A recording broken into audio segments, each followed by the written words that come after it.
Hello दोस्तों, अगर आपका भी आज का हिंदी व्याकरण का एग्ज़ाम है तो आप सभी इस वीडियो को लास्ट तक जरूर देखना, क्योंकि अगर आपने इस वीडियो को लास्ट तक देख लिया तो आपके 6 नंबर पक्के 100% हो जाएंगे।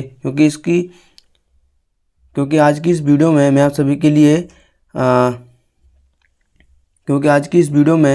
के लिए रस, छंद और अलंकार करवाने वाला हूं, जो कि एग्ज़ाम में हर बार आते हैं। और मैंने कुछ ऐसे एग्जाम्पल लिए हैं और ऐसी पहचान आप सभी के लिए लिखी हैं, और उदाहरण भी इस प्रकार का है जिसे आपको याद भी करना नहीं पड़ेगा।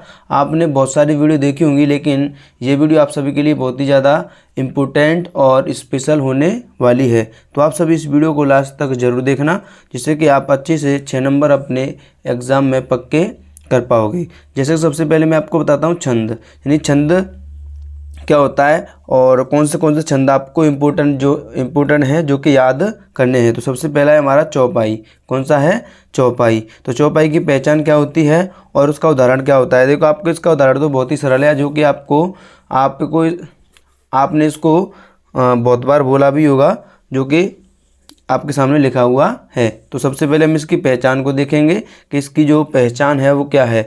तो यह एक सममात्रिक छंद है। कैसा छंद है? सममात्रिक छंद है। इसमें 4 चरण होते हैं, प्रत्येक चरण में 16 मात्राएं होती हैं। यानी कि एक ये सममात्रिक छंद है, इसमें 4 चरण होते हैं और इसके प्रत्येक चरण में कितनी मात्राएं होती हैं? 16 मात्राएं होती हैं। इसमें अंतिम 2 वर्ण गुरु लघु नहीं होने चाहिए, यानी जो अंतिम जो 2 वर्ड होते हैं वो गुरु लघु नहीं होने चाहिए। तो चाहे आप इसको यहीं तक लिख सकते हो, ठीक है। बस केवल यहाँ तक इसमें 16 मात्राएं होती हैं, इसके आगे आपको लिखने की कोई ज़रूरत भी नहीं है, ठीक है। इसके बाद इसका उदाहरण देखें तो उदाहरण तो आपको इसको याद भी नहीं करना है। तो आपने क्योंकि हनुमान चालीसा को बहुत बार पढ़ा भी होगा, तो जैसे कि जय हनुमान ज्ञान गुण सागर, जय कपीस तिहु लोक उजागर, रामदूत अतुलित बलदामा, अंजन पुत्र पवन सुत नामा। यानी कि ये तो आपने बार बार बोला भी होगा। तो ये उदाहरण बहुत ही आसान है, आप सभी को इसको याद भी नहीं करना है, एग्जाम में आराम से आप इसको लिख पाओगे। बस आपको पहचानना है कि चौपाई का उदाहरण कौन सा है। तो जय हनुमान ज्ञान गुण सागर, जय कपीस तिहु लोक उजागर, रामदूत अतुलित बलदामा, अंजन पुत्र पवन सुत नामा। तो ये आपको याद भी हो गया होगा। तो इसके बाद देखते हैं अपना दूसरा जो इम्पोर्टेंट छंद है वो क्या है, वो है सोरठा। तो सोरठा की पहचान क्या है, आप सभी इसको अच्छे से देखिए। तो यह एक अर्ध सममात्रिक छंद है। कैसा है ये? अर्ध सममात्रिक छंद है। इसमें 4 चरण होते हैं, इसमें भी 4 चरण होते हैं, और देखो चौपाई में भी 4 चरण होते हैं, ठीक है। तो आप सभी अच्छे से देखते जाइए। इसमें भी 4 चरण होते हैं। पहले और तीसरे चरण में 11-11 मात्राएं होती हैं, तथा दूसरे और चौथे चरण में 13-13 मात्राएं होती हैं। और ये बिल्कुल किसका उल्टा होता है? दोहा, यानी जो दोहा अलंकार होता है उसका बिल्कुल, दोहा छंद उसका बिल्कुल उल्टा होता है, ठीक है। तो ये आपका इसकी क्या होगी? पहचान हो गई। यानी कि इसके पहले और तीसरे चरण में 11-11 मात्राएं और दूसरे और चौथे चरण में 13-13 मात्राएं होती हैं। उदाहरण क्या है? राधा नागर सोए मेरी बाधा हरो, राधा नागर सोए मेरी बाधा हरो, श्याम हरित दूत जा तन की झाए परे, जा तन की झाए परे। तो ये भी आपको थोड़ा सा बस एक बार याद कर लेना है और आपको अच्छे से याद हो जाएगा। देखो, आपको अच्छे समझ में भी आ गया होगा ये। और इसका उल्टा होता है बिल्कुल, वो भी मैं आपको बताता हूँ। तो ये आपका उदाहरण, इसका उदाहरण आपको नहीं दिख रहा होगा, वो आप सभी को अच्छे से अब दिख जाएगा। राधा नागर सोए मेरी बाधा हरो, यानी राधा नागर सोए मेरी बाधा हरो, श्याम हरित दूत जातन की झाई परे, जातन की झाई परे। तो ये भी आपको ने अच्छे से देख लिया होगा। अब मैं आपको बताता हूँ अगला जो हमारा उदाहरण है वो क्या है, अगली जो पहचान है वो क्या है? दोहा। देखो, जो दोहा और सोरठा होता है वो एक दूसरे के बिल्कुल उल्टे होते हैं। तो देखो, इसका भी उदाहरण कौन सा है? वही वाला जो आपको मैंने अभी दिखाया था, वही उदाहरण है। यानी कि आपके एक तीर से 2 निशान हो जाएंगे। यानी कि आपको बस एक ही उदाहरण को याद करना है, वो जो कि 2 पहचानों में प्रयोग होगा। बस इसमें क्या होता है, जो आगे आएगा वो पीछे हो जाता है, जो पीछे होता है वो आगे हो जाएगा। बस इतना उल्टा होगा, क्योंकि यह एक अर्ध सममात्रिक छंद है। इसमें 4 चरण होते हैं। इसके पहले और तीसरे चरण में 13-13 मात्राएं और दूसरे और चौथे चरण में 11-11 मात्राएं होती है। आपने भी देखा था कि उसमें पहले और तीसरे में 11-11 थी और दूसरे और चौथे में 13-13 थी। इसमें क्या उल्टा हो जाता है, ये बिल्कुल क्या है, उसका उल्टा है। तो इसमें पहले और तीसरे में 13-13 मात्राएं होती हैं और चौथे और दूसरे में कितनी मात्राएं होती हैं, 11-11 मात्राएं होती हैं। उदाहरण क्या है इसका, वही उदाहरण है जो आपने अभी देखा था। इसमें क्या था, राधा नागर सोए, ये क्या हो गया, आगे पहुंच गया है, पीछे आ गया है, और जो पीछे था वो कहाँ पे आ गया है, आगे आ गया। तो वही उदाहरण है, आपको इसको बस याद कर लेना है। इसके बाद देखते हैं आगे। अब मैं आपको बताता हूँ रस। देखो रस के भी मैं आपको 3 इंपॉर्टेंट रस बताऊंगा जो कि आपके एग्जाम में 100% उनमें से एक ना एक तो मिल ही जाएगा। तो सबसे पहला है हमारा हास्यरस, और इसके उदाहरण भी मैं आपको भी इसी क्लास में याद करवा दूंगा, जो कि बहुत ही आसान है और उनको आपको याद करने में ज़्यादा समस्या भी नहीं होगी। तो हमारा पहला है हास्यरस। तो हास्यरस की पहचान क्या होती है, किसी व्यक्ति की वेशभूषा, वाणी आदि को देखकर मन में जो विनोद की भावना उत्पन्न होती है, यानी कोई व्यक्ति है उसको देखकर आपके मन में विनोद की भावना उत्पन्न हो, विनोद का मतलब हंसी की, यानी कि आपको उसको देखकर हंसी आए, तो उसी रस को हम क्या बोलते हैं, उसे हम हास्य रस कहते हैं। तो ये बहुत आसान है। जैसे कोई व्यक्ति, हास्य का मतलब होता है हंसना, यानी कोई ऐसा व्यक्ति है, वेशभूषा उसकी कैसी है, कपड़े उल्टे सीधे से पहने हुए हैं और बहुत गंदा सा हो रहा है और मतलब अजीब सा दिख रहा है, जिसकी वेशभूषा, कपड़े फटे हुए से हैं, तो आपको कैसा दिखेगा, वो उसको देख के क्या आएगी, हंसी आएगी। क्या आएगी, हंसी। तो किसी व्यक्ति की वेशभूषा, वाणी आदि को देखकर मन में जो विनोद की भावना उत्पन्न होती है उसे हास्य रस कहते हैं। तो ये बहुत आसान है, आपको याद भी हो गया होगा। उसके बाद इसका उदाहरण क्या है, उदाहरण आपको देखो अच्छे से, बहुत ही अच्छा उदाहरण है, आपको इसको मेरी तरह से याद करना है। विंध्य के बासी उपासी त्रपोव्रतधारी, विंध्य के बासी उपासी त्रपोव्रतधारी, महाविनु नारी दुखारे। विंध्य के बासी उपासी त्रपोव्रतधारी, महाविनु नारी दुखारे। गौतमती तरी तुलसी सो, कथा सुने वे मुनि वृंद सुखारे, कथा सुने वे मुनि वृंद सुखारे। विंध्य के वासी उपासी त्रपोव्रतधारी, महाविनु नारी दुखारे।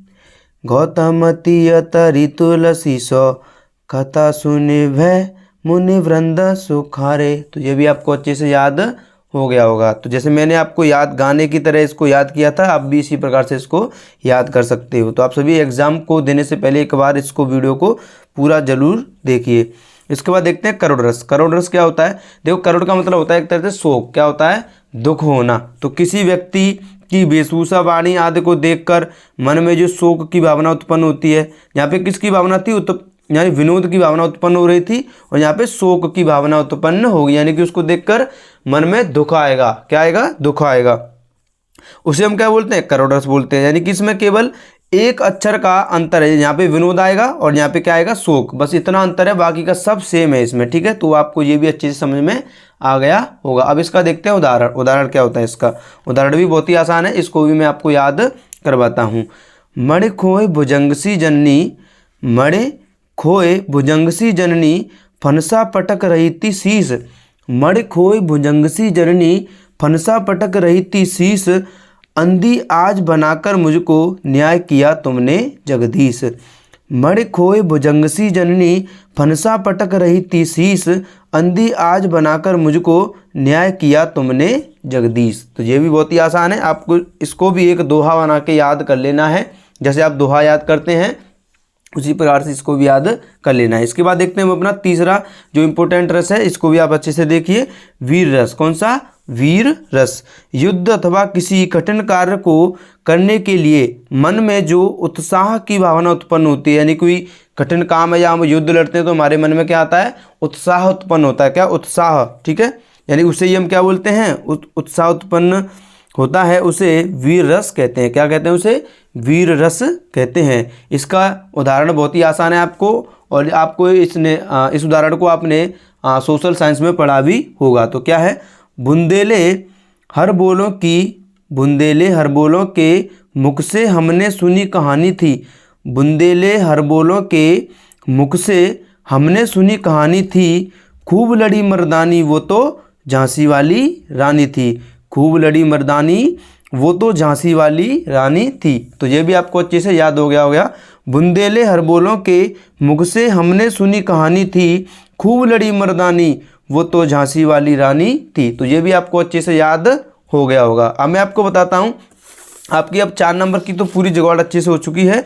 अब मैं आपको बताता हूँ जी 2 नंबर की और बात है आपकी अलंकार की। किसकी? अलंकार की। तो आपको ये भी और देख लेना अच्छे से कि अलंकार क्या होते हैं और आपको जो इंपॉर्टेंट अलंकार हैं वो कौन से हमारे एग्जाम के लिए होने वाले हैं। तो सबसे पहला है हमारा अनुप्रास अलंकार, दूसरा है उपमा अलंकार और तीसरा है रूपक अलंकार। तो 3 अलंकार हैं, आपको इनको याद जरूर करना है। एग्जाम में आपके 100% आपको ये मिलेंगे। तो सबसे पहला होता है अनुप्रास। इसका उदाहरण मैं आपको अभी तुरंत ही याद करवा दूंगा, बहुत ही आसान है।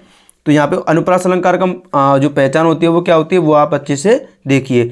जहाँ समान वर्णों का बार बार प्रयोग होता है, यानी कि ऐसे वर्ण यानी कि ऐसे शब्द जो बार बार प्रयोग किए जाते हैं उन्हें वहाँ पर कौन सा अलंकार होता है, वहाँ अनुप्रास अलंकार होता है। वहाँ पर कौन सा अलंकार होता है, वहाँ पर अनुप्रास अलंकार होता है। तो जैसे उदाहरण क्या है इसका, रघुपति राघव राजा राम, ये उदाहरण आपने जी गाना भी सुना होगा, वही उदाहरण। तो रघुपति राघव राजा राम, देखो इसमें र यहाँ पे भी आया, यहाँ र यहाँ पे भी आया, यहाँ पे भी आया, यहाँ पे भी आया, यानी सभी शब्दों में प्रत्येक में क्या आया है, प्रत्येक बार में यहाँ पे र आया है, यानी कि रघुपति राघव राजा राम। तो ये उदाहरण छोटा सा, ये भी आपको अच्छे से याद हो गया होगा। अब देखते हैं अपना उपमा अलंकार, जो कि आपके लिए बहुत ही इंपॉर्टेंट है।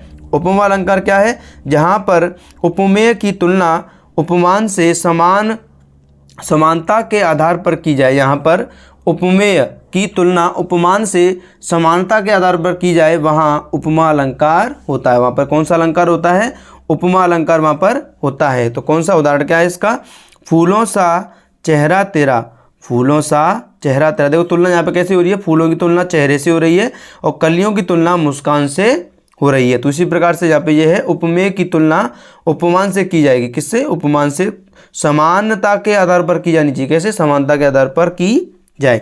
तो फूलों सा चेहरा तेरा कलियों की मुस्कान है, कलियों सी मुस्कान है, यानी फूलों सा चेहरा तेरा कलियों सी मुस्कान है। तो ये भी बहुत आसान है, ये भी आपको अच्छे से याद हो गया होगा। अब देखते हैं अपना लास्ट उदाहरण, और इस वीडियो का लास्ट जो हमारी हेडिंग है उसको देखते हैं, रूपक अलंकार। क्या है, रूपक अलंकार, जहाँ पर उपमेय में उपमान का वेद रहित, यानी वेद नहीं होना चाहिए, वहाँ पे वेद रहित आरोप हो। जहाँ उपमेय में उपमान का वेद रहित क्या हो, आरोप हो, वहाँ रूपक अलंकार होता है। कौन सा अलंकार होता है, वहाँ पे रूपक अलंकार होता है। तो इसका उदाहरण क्या है, बहुत ही सरल है, चरण कमल बंदो हरराई, चरण कमल बंदो हरराई। तो मुझे लगता है कि आपको अच्छे से समझ में आ गया होगा। अगर आपने इनको अच्छे से देख लिया है तो आप सभी एग्जाम में अच्छे से इनको करके भी आओगे, क्योंकि आपके एग्जाम में हर बार ये आते हैं। तो अगर आपको वीडियो अच्छी लगी हो, अगर आपको आगे भी फिजिक्स के लिए, केमिस्ट्री के लिए और इंग्लिश और मैथ के लिए वीडियोस चाहिए, तो आप सभी इस चैनल को सब्सक्राइब जरूर कर लेना, जिससे कि आपको सभी वीडियोस मिलती रहेंगी। चलो तो अपनी वीडियो को हम समाप्त करते हैं, तब तक सभी को जय हिंद, वंदे मातरम।